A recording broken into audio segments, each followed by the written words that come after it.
Well, hello, welcome back to the channel. Today we're going to be repairing an ice maker and the control valve that runs the water in the door of the fridge on this GE refrigerator.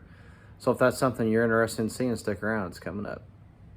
Alright, so I got this refrigerator that's got an issue with the ice maker and the water coming out of the door. And I didn't catch this on film, but a few weeks ago I diagnosed that problem, and this is the valve right here that's in the back bottom right corner of this refrigerator, and we'll be getting into that again here shortly. But we got two control valves that's ran, one by the ice maker when it's calling for water to be delivered to the ice maker, and then the other one's going to be for water to be delivered to the door. So it's a pretty simple little valve. You got your input coming in here.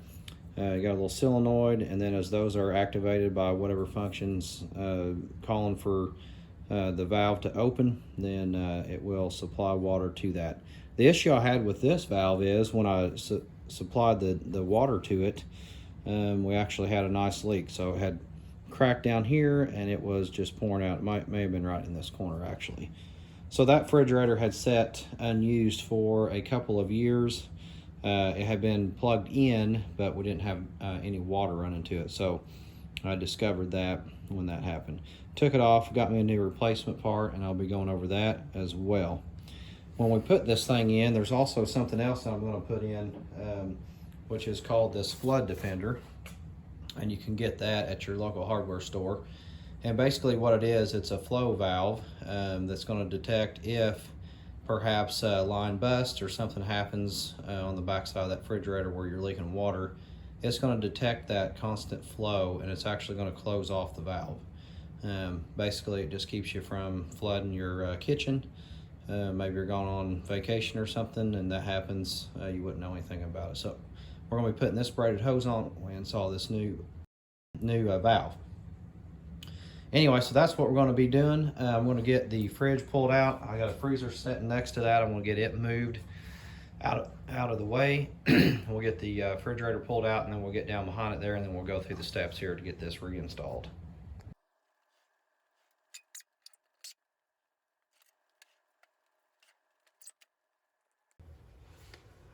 All right, so we are down in behind the refrigerator, and this is the old unit here that we've got the problem with. So it mounts down here on the bottom left-hand side as mentioned. This line right here is my supply coming in, and then we've got a black line, which is gonna go, it looks like, probably to our ice maker. And then we got the larger clear line here that loops around into the bottom, and that's gonna go to the front door water spout. So let me turn the water on here and you'll see what we had going on initially. So I'll just turn my water on here behind me, and you can see immediately we've got water leaking down here, just spraying out. So we had this valve that was busted. I think probably what happened is it set for a while, and it ended up getting frozen and busted, I think is probably what happened with it. So I'm just going to take my towel here and just dry that up for right now. So I just wanted to show you what we had. So if this would happen, you know, in the middle of the day while you're going to work or night, or if you're on vacation, you're going to end up discovering a huge mess. So that's why I'm going to put one of these flood control valves on here, as I mentioned earlier. So step one, let's just take it apart, get this old valve back out of here. Nothing too difficult with that. We're just going to loosen up our connection right here. There is going to be a little bit of water in there. Probably nothing too wild. If you're doing this, I'm in a pole barn kitchen, so I've got concrete below me. But if you're doing it in a house, you might want to have your little catch basin here. I'm going to disconnect that line, like so. And then step two, we're just going to go ahead and take this 5/16 hex nut out of here. Make sure you save your hardware because you're going to need it. And then there's a little notch right here that fits down in, so you just need to lift up. You can see that little hook right there that holds it in place. Just roll it towards you. We've got 2 plugs here. You cannot mix them up. They're color coded and they're different sizes. We're just going to disconnect. That's a small for the cold, and the large, I say hot, it's not really, we're not delivering hot water in here, but the red's the one that feeds your ice maker. All right, we got that done.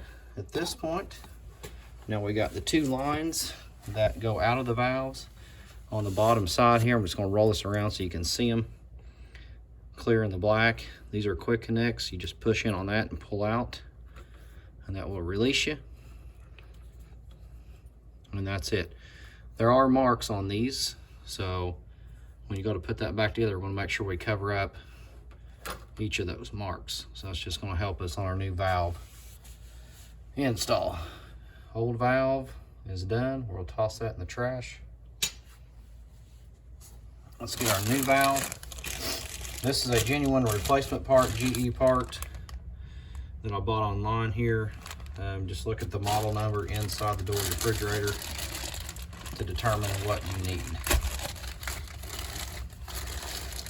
Now, when I ordered this one, it had a couple of different items on it that this one did not have. One had this little shield, and this is where we're going to put in our supply. And then secondly, there's an additional piece right here. So on some models, evidently there's a vertical support or something that this other little tab right here would have gone into. In my case, I don't have that. On the hoses, I failed to mention, but you got the large and the small, so you can't mix those up either. The black's going to go in the small, clear in the large hole, so they make that pretty easy for you as well. So let's just go ahead and connect up our supplies lines first. Put in our clear and our black line. Just push them in until they bottom out there. That little shield, I don't know how that's fastened in there, but that's really going to be in the way when I go to tighten that down. So you can leave yours if you want. I think if I can get this one to pull off of here, I'm going to remove it. So I'm just going to pull that off. It just clips in there. I'll go ahead and remove the cover here on my inlet. I'm going to plug in my power sources at this point, red to red.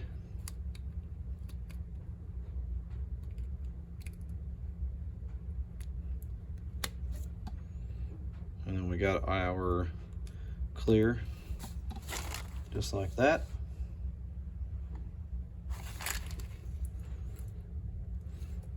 All right, I'm going to take this assembly and slide it back in here. We're going to put the hook part of the new assembly in the fridge sidewall first.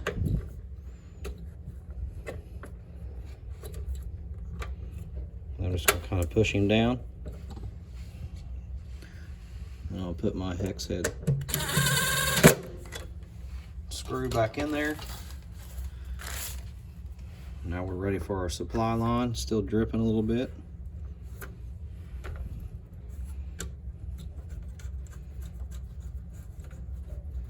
Pretty straightforward. You don't need to pay a guy $50, $60, $70 an hour for a service call. I think the part was right around 60 bucks.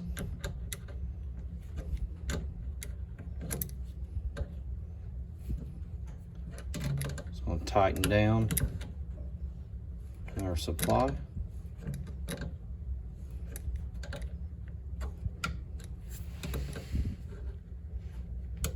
Okay, it's good and tight. Turn my water back on.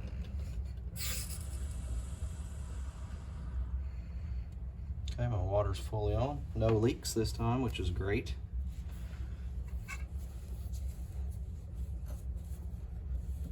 I'm just going to fill around each of my lines. All right, all that is good. Next, we want to slide over to the front, and we're going to cycle the water through and make sure that our valves and everything are working. We'll start out in the door. Got a little catch basin here. We'll cycle it through here. There'll be some air and junk in there it's going to want to get out.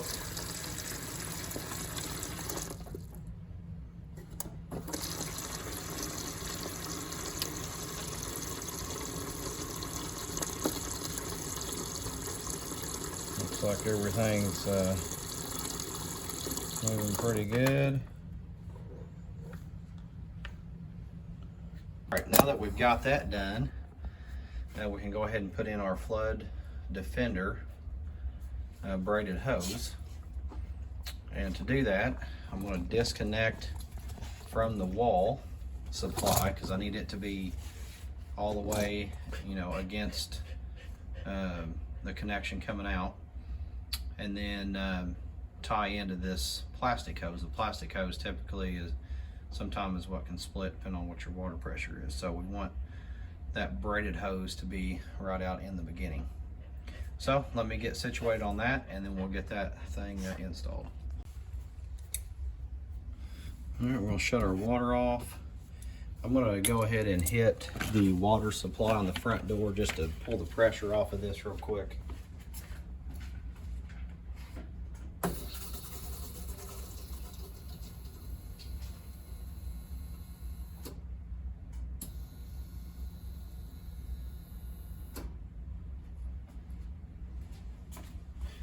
All right, so I got a little bit of water out of that. I was kind of surprised, actually. A fair amount come out, just bleeding the pressure off. And we're going to disconnect our line here.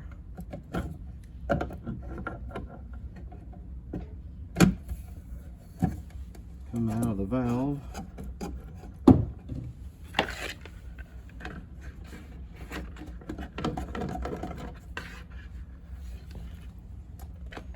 Like I said, you probably want to have your little towel or something, just so you don't get a bunch of water on the drywall.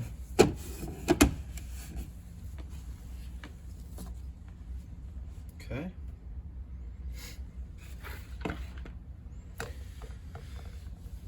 Now I'm just going to grab our kit and go ahead and get that thing opened up.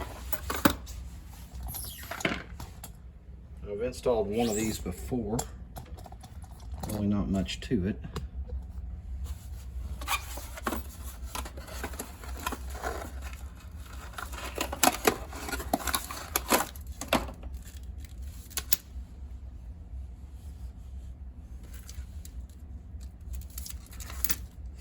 I don't have any scissors with me, so I'm just going to try to break that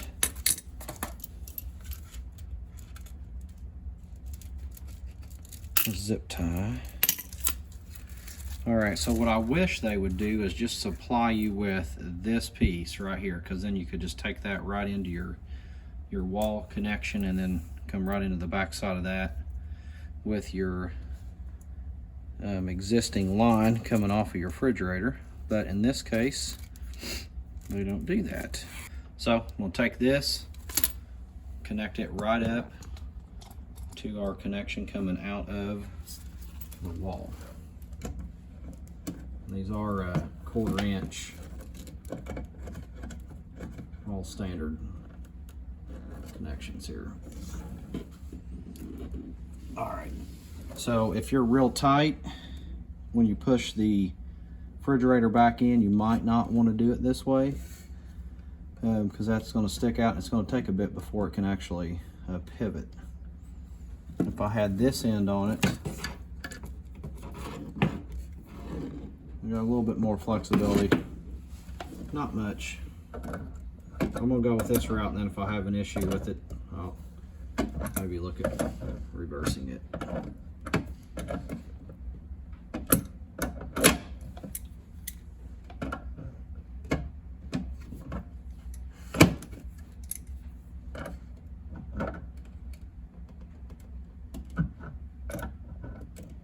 Okay. got that connected.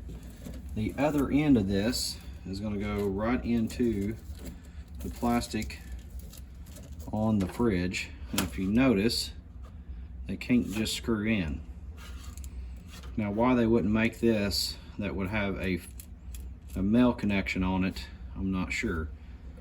Pretty sure that all of your refrigerators are going to come with this kind of connection right here. So it just really doesn't quite make sense why they wouldn't have that thing where it's a straight buy one item type thing and then you're good. There's no other fittings in here that come with it. So I'm pretty sure that I've got what I need in the other room here. So let me slide over there real quick, see if I can find it, and then we'll be right back. All right, so I ended up having the connector that I needed. So we're just going to thread that on each side here. Oops. I'm going to grab my adjustable, tighten that down. I'm going to come over here and do the same thing onto the connection that used to go into the wall.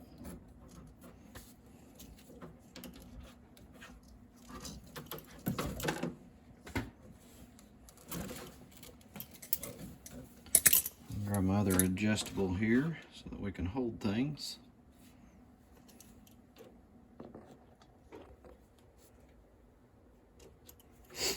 Tighten everything up like so. All right, we're good and tight. What I'm going to end up doing is taking a zip tie and zip tying all this up on the back of my fridge. But for now, just want to go ahead and get the water back on here and we'll see if we've got any leaks.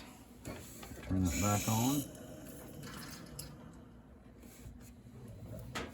All right, so everything is on. I'm just going to feel around these connections. Nothing there. Everything is good there, so I feel pretty good about it. And next thing, I'm just going to tidy up the back of this as mentioned.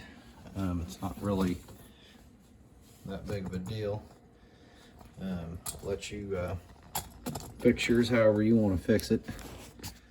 But before we close everything up here, what you didn't see in the beginning is there is a piece that covers this area, and I want to go ahead and reinstall that so that I can put my fridge back in the spot where it goes here.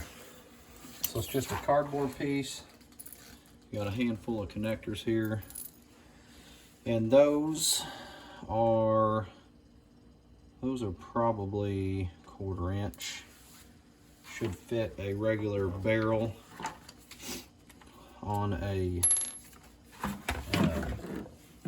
slide tip. So if you've got one of those slide tips, this is a DeWalt, it'll be that same size. You want to watch because that's not real hard material, so if you torque it too much, you could actually damage that. So we're just going to slide this back in place. So it tucks in down here at the bottom.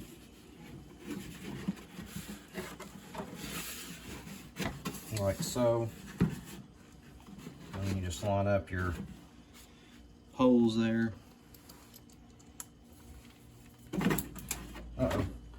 One of them bounced out and went underneath the fridge.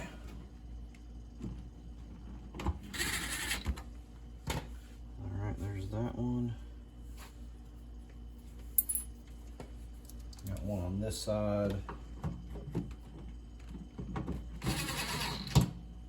And then the one that decided to roll underneath us. Let me try. There it is.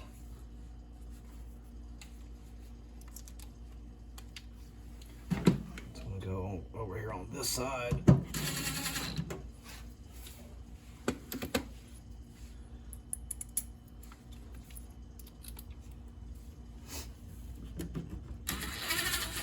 And that one was there, had a little loop on it to hold a line for something, probably on another model, another GE model.